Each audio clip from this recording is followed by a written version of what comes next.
hitungan atau hisab. Ya, karena apa? Mereka sudah saking panasnya berada di padang mahsyar. Ya, yang karena kepala tidak matahari tidak jauh di atas kepala. Ya, dan sehingga nanti manusia pada waktu itu akan mengeluarkan keringat sesuai dengan kadar amalnya. Maka dalam hadis katakan keringat itu ada yang menimbun sampai di mata kaki, ada yang sampai ke betis, ada yang sampai ke lutut, ada yang sampai ke perut, ada yang sampai bahkan menimbun. Nah itu tergantung keringat itu nanti akan menimbun seorang itu tergantung kepada amalnya ketika di dunia. Nah ternyata apa? Di antaranya nanti akan adanya golongan yang mendapatkan naungan Allah. Masya Allah itu. Yang di antaranya adalah rajulun qalbuhu mu'allaqun bil masajid. Orang-orang yang hatinya terpaut dengan masjid. Ya, Masya Allah, tempatnya kita buat. Ketika kita mau memakmurkannya, ketika kita mau menggantungkan hati kita dengan masjid, terikat dengan masjid, cinta dengan masjid, selalu senang di masjid, maka dari 7 golongan tadi ini yang nanti akan termasuk mendapatkan naungan Allah Subhanahu wa taala pada hari kiamat nanti, pada hari ketika kita dikumpulkan di padang mahsyar.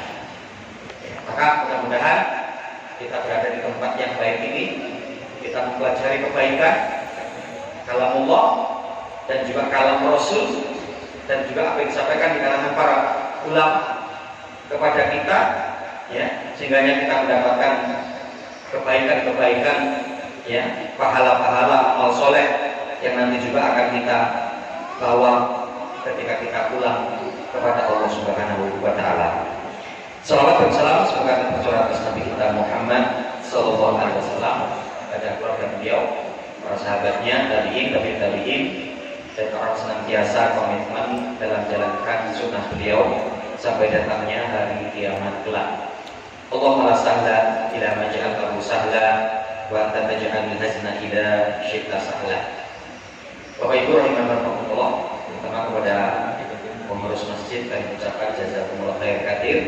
Terima kasih banyak atas kesempatannya dan memberikan fasilitas kepada kami untuk berbagi sedikit ilmu, dan mudah-mudahan di mana kita kerasa dengan majelis ini, dan Masya Allah yang tadi disampaikan ini sebagai kajian perdana, yang ketika nanti akan terus terbuka majelis-majelis yang lain, maka kita sebagai pengawal akan mendapatkan pahala dengan ketika nanti dilanjut oleh teman-teman kita yang lain, oleh ustaz-ustaz yang lain, yang insya Allah dengan majelis mereka di masjid ini akan mendapatkan pahala.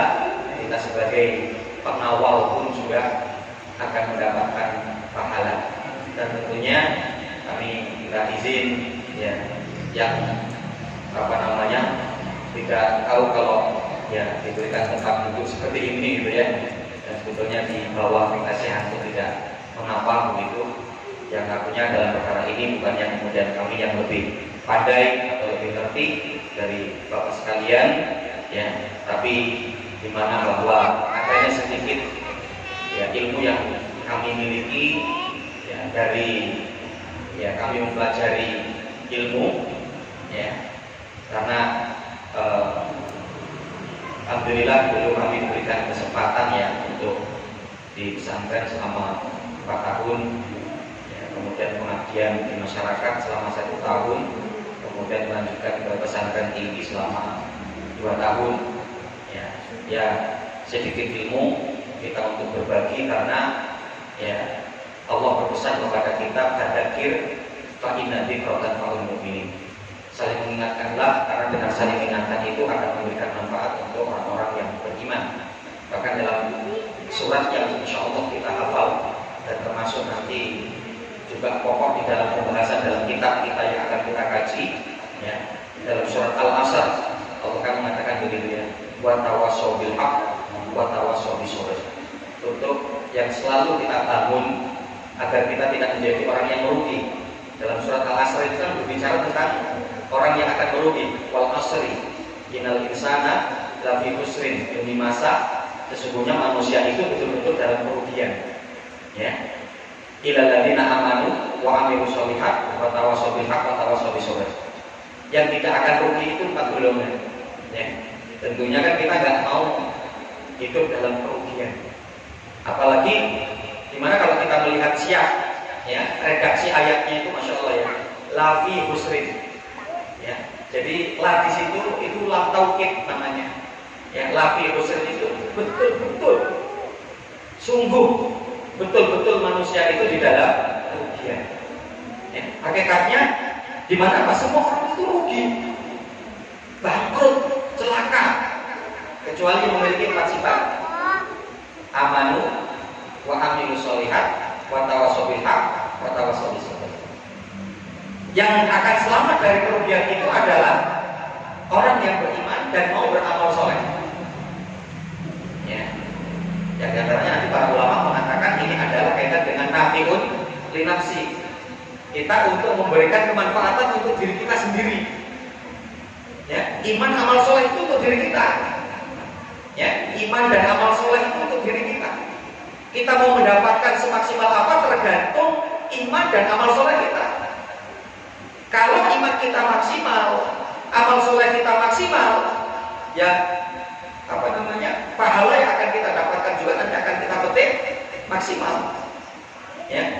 Kemudian yang ketiga adalah wa tawassaw bil haqq. Kita mau saling menasihati di atas kebenaran, wa tawassaw bis sabr, dan mau menasihati di atas kesabaran. Nah, untuk poin kedua terakhir ini atau poin 3, 4 itu adalah nafiun li ghairihi. Bagaimana kita bisa agar termasuk tergolong orang yang tidak merugi itu, yaitu apa? Ya, kita mau untuk memberikan manfaat untuk orang lain. Wa tawassaw bil haqq wa tawassaw bis sabr itu untuk nafiun li ghairihi. Kita untuk memberikan manfaat untuk orang lain. Jadi harus ada 2. Ya. Yang sehingganya diantaranya apa? Kita dituntut menjadi seorang muslim karena kita berbuduakan kepada Rasulullah, dan itu yang dilakukan oleh Rasulullah dan para sahabatnya, yaitu apa? Sholih dan muslim, gitu kan? Gak hanya sekedar soleh, ya. Kalau hanya sekedar soleh itu enak, itu kan iman dan amal soleh, gitu kan? Tapi bagaimana kita juga tertuntut untuk muslim, memperbaiki orang, ya, memperbaiki orang, mendakwahi orang. Kita harus berdakwah, kita harus mengajarkan balighu anni walau ayat, sampaikan dariku meskipun 1 ayat, ya, sampaikan dariku meskipun hanya 1 ayat, ya. Nah, jadi kita tertuntut, ya, karena itulah yang dilakukan Rasulullah, ya. Kalau Rasulullah hanya kemudian soleh tapi tidak muslim, Islam nggak tersebar dong. Itu kan karena kan kita hanya memikirkan kita sendiri. Yang penting saya sudah berilmu, yang penting saya sudah ngerti, yang penting saya melakukan ketaatan, yang penting saya melakukan ibadah kepada Allah, selesai. Tapi kan ternyata nggak seperti itu. Ya, yang dilakukan oleh Rasulullah dan para sahabat sampai dakwah ke tanah air kita kan karena keseluruhan para sahabat Nabi, ya. Yang nanti sejarah menyebutkan diantaranya adalah sudah terjadi pada masa sahabat Utsman bin Affan, ya, yaitu di daerah Medan, di sana di daerah Baros, yang itu dulu, ya, suka diambil barangnya untuk dibawa ke Timur Tengah, ya, maka dengan diistilahkan kapur Barus itu Baros di sana, karena di sana adanya makam seorang syekh yang kalau dilihat, ya, dari tahunnya itu adalah pada masa sahabat Utsman bin Affan, gitu ya, daripada dakwah Islam masuk ke tanah air. Nah, jadi kan ternyata luar biasa. Jadi bukan hanya sekedar soleh, tapi bagaimana untuk muslim, ya. Bukan hanya kita untuk baik untuk diri kita, tapi bagaimana juga kita untuk memperbaiki orang lain, ya, dimanapun dan kapanpun, ya, kita berada, ya. Nah, itu akan gimana Pak? Tentunya kita agar menjadi orang yang tidak merugi, ya. Kaum muslimin, Bapak Ibu rahimani wa rahmatullah, ya. Dimana, ya, mudah-mudahan artinya majelis kita mendatangkan ya kebaikan, mendatangkan keberkahan dari sisi Allah Subhanahu Wa Taala, ya. Dan selawat dan salam semoga tercurah atas Nabi kita Muhammad Sallallahu Alaihi Wasallam, pada keluarga beliau, para sahabatnya, tabi'in, dan orang senantiasa komitmen dalam menjalankan sunnah beliau sampai datangnya hari kiamat kelak. Assalamualaikum muslimin, Bapak Ibu iman warahmatullah. Di majelis ini kita akan mencoba untuk mengkaji kitab. Ya, kalau di sini dengan judul Syarhu Al-Usul Al-Thalatha. Ya, jadi syarh itu artinya penjelasan. Ya, Al-Usul itu pokok. Ya, As-Salasa itu 3. Ya, artinya untuk dimana kita mengkaji 3 pokok utama, ya. 3 pokok utama atau 3 perkara pokok utama. Nanti kalau kita akan melihat apa landasan untuk munculnya kitab ini, dan ini yang disyarah oleh Syekh Utsaimin rahimahullah taala, ya, bahwa munculnya 3 landasan utama atau al-usul al-thalatha yang kemudian ini dikembangkan dengan syarahnya, ya, dengan penjelasannya, penjabarannya. Kalau matanya cuma sedikit gitu, ya, tapi di sini disyarah oleh Syekh rahimahullah taala dan dengan penjelasan-penjelasan yang cukup terperinci, penjelasan yang begitu jelas dan gamblang, ya, yang dimana pengambilan dari usul al-thalatha ini bukan hanya sekedar muncul pemikiran kemudian jalan, ya, adanya 3 fondasi utama, begitu ya, yang kemudian nanti dimunculkan, dituliskan dan dijelaskan, ya, bukan hanya sekedar itu. 3 fondasi utama ini atau al-usul al-thalatha ini berdasarkan hadis, ya, hadis Nabi Shallallahu Alaihi Wasallam dalam riwayat Muslim. Dan memang apa? Ketika ini disebutkan sebagai fondasi utama, 3 fondasi utama, ya, memang benar-benar ini utama ini. Yang menjadi kewajiban, bahkan nanti penjelasan para ulama syarat di sini apa? Menjadi perkara yang urgen untuk setiap masing-masing kita. Jadi ya, untuk setiap masing-masing kita. Kenapa? Karena 3 fondasi utama ini adalah berbicara untuk agar kita bisa menjawab pertanyaan kubur. Ya. Nah, jadi ini berdasarkan hadis. Dalam kamus hadis yang sahih kan, yang ketika seorang nanti ketika meninggal dunia dan dimakamkan, maka ketika para pengunjung, para pembawa pentakziah itu meninggalkan, ya, maka di mana Pak? Nanti penghuni kubur itu akan dibangkitkan kembali, akan dibangunkan. Yang Allah Ta'ala alam, artinya karena ini tentang perkara gaib, ya, alam kubur, alam barzakh. Kita mendapati hadis penjelasannya seperti itu, yang di mana Pak? Ya, lantas mau, ya, Quran alim. Bahkan ketika orang berpaling itu, yang di dalam kubur itu mendengarkan trompa, suara langkah atau trompa orang yang bertakziah tadi itu, yang meninggalkan si penghuni kubur untuk sendirian di dalam kubur itu.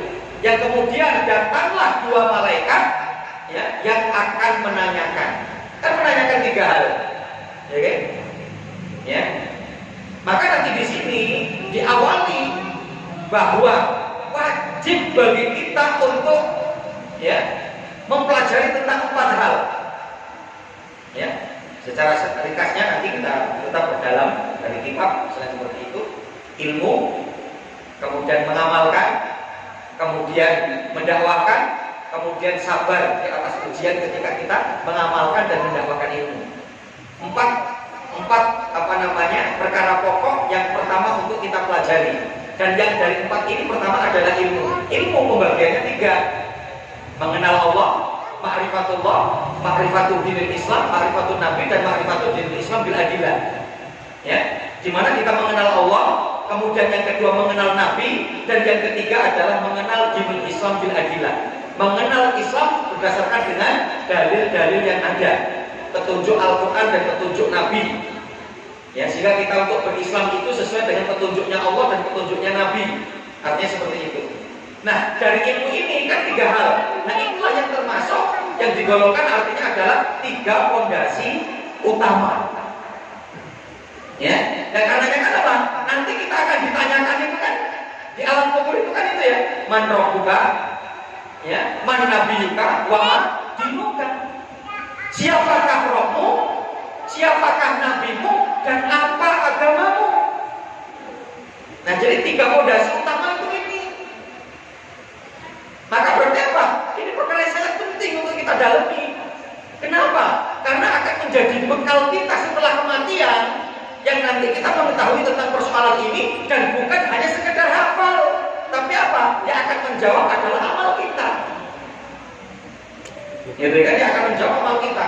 Lah kalau hanya sekedar hafal, untuk menghafalkan ini gampang. Ya. Maka nanti di dalam lanjutan hadis itu kan, ketika malaikat membangunkan jenazah yang kemudian menanyakan tentang 3 hal, jawaban orang munafik itu muslim atau bukan? Muslim. Orang munafik itu muslim. Yang bukan muslim kan kafir namanya. Orang munafik itu muslim. Tapi orang munafik di dalam hadis ini apa?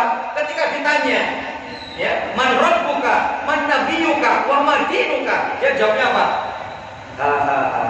Aku kama yaqulun nas. Aku ngomong seperti yang diomongkan oleh orang-orang itu. Jawaban orang-orang itu bagaimana malaikat? Tuh aneh. Lalu ini ditanya sampai ya, no? Gitu kan? Lah kok malah jawabnya jawaban saya seperti jawaban orang yang lain. Ini kan menunjukkan nggak punya pendirian. Namanya itu munafik. Orang yang penuh dengan keraguan, itu orang munafik. Ciri-ciri di antara orang munafik itu kan orang yang ragu dengan kebenaran, ragu dengan Allah, ragu dengan Rasul, ragu dengan kebenaran Islam. Gitu kan? Ya. Nah, masalah ini rahimahullah warahmatullah, ya. Yang di antaranya apa bukti bahwa ini menjadi satu perkara yang urgen untuk kita pelajari, bahkan menjadi perkara yang urgen untuk masing-masing kita. Karena apa? Ketika nanti kita di alam kubur itu kita sendiri, dan untuk menjawab pertanyaan itu tidak bisa diwakilkan dengan siapa saja, ya kan? Gak bisa. Coba ketika man rabbuka, man nabiyuka, wa ma dinuka, wahai malaikat, yang paling pintar jawab seperti ini bapakku loh. Bapakku dulu ustaz, bapakku dulu kiai, dan bapakku juga sudah meninggal duluan. Coba malaikat, ya, pesankan kepada bapakku untuk menjawab pertanyaan ini. Yang ditanya sampai ya kan? Yang kenapa? Kita nanti dalam ayat dikatakan apa? Kita itu akan dibangkitkan furoda. Kita akan dibangkitkan sendiri-sendiri. Kita dikuburkan sendiri-sendiri. Kita akan dibangkitkan sendiri-sendiri. Dan kita nanti akan ditanya juga sendiri-sendiri. Ya kan? Dan artinya apa? Menjadi tuntutan bagi kita adalah semua kita jika ingin selamat di alam kubur, maka untuk bisa menjawab pertanyaan malaikat, man rabbuka, rabbiyallah, man nabiyuka, Nabi Muhammad SAW, wa ma dinuka, dinil Islam. Dan kalau untuk sekarang gampang kita ngapal ya toh, ya kan? Kita sudah fasih banget, ya, sudah sakit parah, ulang-ulang ini terus. Kalau nanti ditanya man rabbuka, ya kan? Nah, ternyata ada hubungannya dengan sholat kita, dengan sholat berjamaah kita, dengan sedekah kita, dengan hubungan bersama kita, dengan amal-amal sholat kita yang lain. Ternyata apa? Di sana nanti keluh kita. Dan kalau pada amal-amal ibadah kita ini ternyata banyak kosongnya, banyak bolongnya. Ya, sampai kemudian berdek di situ. Malaikat padahal kemarin saya hafal loh sebelum wafat gitu kan, sebelum mati itu tak hafal. Motok keren loh malaikat, kok sekarang di sini saya nggak bisa jawab. Lalu karena memang yang jawab itu adalah amal yang kamu mengaplikasikan dari pengetahuanmu ketika mengkaji, ya, siapakah itu Allah, siapakah itu Rasul, apakah itu Islam, yang bukan hanya sekedar daripada 3 hal ini, tapi apa? Nanti begitu luas ilmu Islam yang kemudian akan kita kaji. Tapi apa? Minimal kita akan memulai dari hal ini terlebih dahulu. Ya, nah jadi al-usul as-salasa, sejarah untuk penulisannya ini bukan hanya sekedar hasil pikiran, tapi adalah hasil menelaah hadis Rasul. Ya, karena nanti 3 usul salasa itu 3 fondasi utama terkait dengan ya mengenal Allah, mengenal Rasul, dan mengenal dinul Islam, mengenal agama Islam. Ya, ini sebagai satu mukadimah gitu ya, pendahuluan ya, agar kita punya gambaran, kita punya pandangan ya, kenapa kok adanya buku ini gitu ya, dan menariknya itu dari sisi mana gitu loh, sehingga menarik untuk kita pelajari, sehingga menarik untuk kita kaji ya. Jadi nanti agar kita bisa mengenal Allah ya, siapakah Allah ya, kemudian siapakah Rasul, dan ya apa itu Islam ya, nanti akan kita kaji terperinci gitu ya, yang kemudian nanti dilengkapi juga dengan materi-materi yang lain ya di dalam buku ini gitu ya, untuk ya agar kita bisa betul-betul menjadi Abdullah, hamba Allah ya, hamba Allah yang kenal dengan Rohnya ya, dengan ilahnya ya, hamba Allah yang kenal dengan nabinya ya, dan hamba Allah yang kenal dengan agamanya gitu. Nah, masalah bismillahirrahmanirrahim, di sini pengarang memulai dengan bismillahirrahmanirrahim. Iqlam rahimakallah annahu yujibu alaina ta'allumu arba'a masail. Nah, secara matanya di sini dikatakan begitu. Bismillahirrahmanirrahim, dengan menyebut nama Allah yang Maha Pengasih lagi Maha Penyayang. Iqlam, ketahuilah ya. Rahimakallah, mudah-mudahan Allah merahmati kita, merahmati kalian semua. Annahu yujibu alaina, sesungguhnya wajib bagi kita ta'allumu arba'a masail. Wajib bagi kita itu untuk mempelajari 4 hal. Gitu kan? Yang 4 hal tadi ya, ilmu, mengamalkan, mendakwahkan, sabar ketika kita mendakwahkan, sabar ketika kita mengamalkan daripada ilmu kita, karena butuh sabar ya, karena kita dalam mengamalkan ilmu butuh sabar, dalam mendakwahkan ilmu kita butuh sabar. Dan ilmu tadi dibagi menjadi 3, mengenal Allah, mengenal Nabi Muhammad SAW, dan mengenal dinul Islam, mengenal agama Islam. Sedikit kita memulai ya, di sini pengarang memulai dengan Bismillah. Ibtada al-muallif rahimahullah ta'ala kitabahu bil basmalah iktidaan bi kitabillahi azza wa jalla fa innahu mabdu'un bil basmalah. Pengarang memulai tulisannya dengan Bismillah adalah mencontoh apa yang dilakukan oleh Allah, di mana Allah memulai kitabnya, memulai Al-Quran dengan Bismillahirrahmanirrahim, Alhamdulillahirabbil alamin, dan seterusnya. Artinya apa? Iktidaan billahi azza wa jalla, di mana pengarang, penulis ya, yaitu apa? Mengikuti apa yang dilakukan oleh Rasul sallallahu alaihi, yang dilakukan oleh Allah Subhanahu wa taala, yang begitu juga yang dilakukan oleh Rasulullah. Ya, jadi Rasulullah itu kalau menulis surat ya kan, yang memulai dengan Bismillah ya, dengan menyebut nama Allah ya. Bahkan Nabi Sulaiman kan, Nabi Sulaiman ketika mengirim surat ke Ratu Bilqis ya, dengan Bismillah ya, Bismillahirrahmanirrahim, ala ta'lu alayya wa atuni muslimin ya, innahu min Sulaiman wa innahu bismillahirrahmanirrahim, ala ta'lu alayya wa atuni muslimin. Jadi ketika Nabi Sulaiman menuliskan surat untuk Ratu Bilqis ya, itu pun juga memulai dengan Bismillah ya. Ya karena apa? Ya, wattibaat di hadis Nabi. Di sini dikatakan untuk juga mengikuti hadis Nabi. Gitu ya. Karena Pak Rasul mengatakan kullu amrin dibalik la yubda'u fihi bi bismillah fa huwa abtar. Ya. Nanti dalam pendalamannya terkait dengan hadis ini ada sebagian yang mendhaifkan hadis ini, melemahkan hadis ini. saja nanti adanya periwayatan yang dengan lafaz berbeda, bukan dengan fahuwa abtar, tapi fahuwa aqta. Nah, dengan lafaz menggunakan fahuwa aqta, ini yang dinilai lebih sahih hadisnya daripada fahuwa abtar. Ya, yang artinya apa? Secara apa, kandungan benar. Ya, secara kandungan bahwa benar hadis ini. Kenapa? Karena di mana Rasul mengatakan setiap amal yang tidak dimulai dengan bismillah, maka amal itu akan terputus sia-sia. Ya, maka menjadi pelajaran penting bagi kita. Rasul ketika mau menulis surat itu memulai bismillah.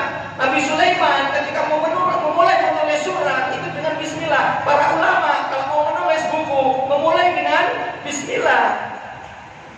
Yang artinya apa? Di mana hendaklah ini pun menjadi contoh bagi kita. Setiap kita mau melakukan satu amal perbuatan, jangan lupa mengucapkan bismillah agar di mana Pak? Amal kita itu manfaat enggak terputus. Ya, kan cuma ringkas dong, cuma gampang. Ya, bismillah atau bismillahirrahmanirrahim. Ya, maka diantaranya di sini apa? Penulisan bismillah, ya itu fungsinya untuk apa? Ya, tabarruk bil ya badaati bismillahi subhanahu wa ta'ala.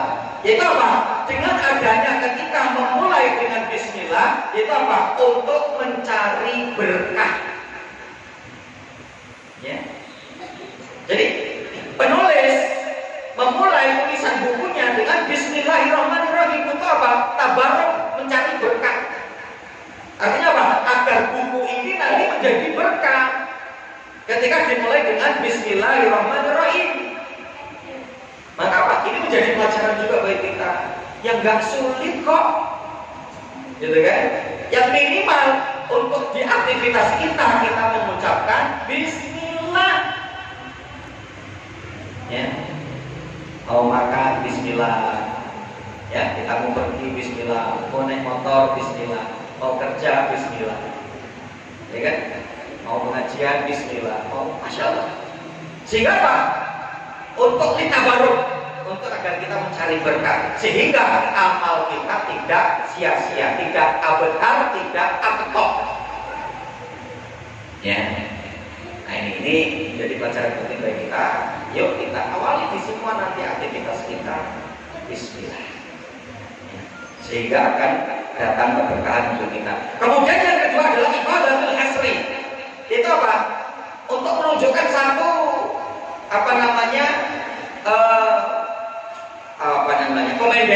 kemendekan atau kemudian ya hasr ya peringkasan yang untuk artinya apa? Tujuan kita itu hanya satu, untuk Allah, gitu kan? Untuk Allah, nggak untuk yang lain. Bismillahirrahmanirrahim, dengan menyebut nama Allah yang Maha Pengasih lagi Maha Penyayang. Artinya begitu ya. Jadi ya bahkan nanti ya para ulama menjelaskan di kalangan para ulama ahli tafsir ya menjelaskan kepada kita di antara hamba yang dekat dengan Allah Subhanahu wa taala adalah hamba yang selalu berdoa kepada Allah. Ya, hamba yang selalu berdoa kepada Allah Subhanahu wa taala. Ya. Jadi makanya kan nanti di ayat-ayat yang berbicara tentang puasa. Ya, ayat-ayat yang berbicara tentang puasa. Ya, di surat Al-Baqarah itu ya. 183, 84, nanti kalau sampai 86 ya. 186 itu berbicara tentang orang-orang yang beriman. Dan diantaranya adalah ya, idza sa'alaka ibadi anni qarib ujibu da'wata da'i idza da'an. Ya. Sampai ya, artinya di mana Allah mengatakan wahai Muhammad, kalau nanti ada hambaku yang bertanya tentangku, sampaikanlah anni qarib. Sesungguhnya aku dekat dengan mereka. Uji budak watada'i idadaan. Ya, aku akan mengabulkan. Ya, aku akan mengabulkan doa segala apa yang mereka doakan. Ya, doa segala apa yang mereka doakan. Ya. Yang kenapa? Di antaranya bahwa perlu adanya kedekatan seorang hamba dengan Allah. Ya. Dan kita akan melihat orang yang selalu berdoa kepada Allah menandakan akan dekatnya dia dengan Allah.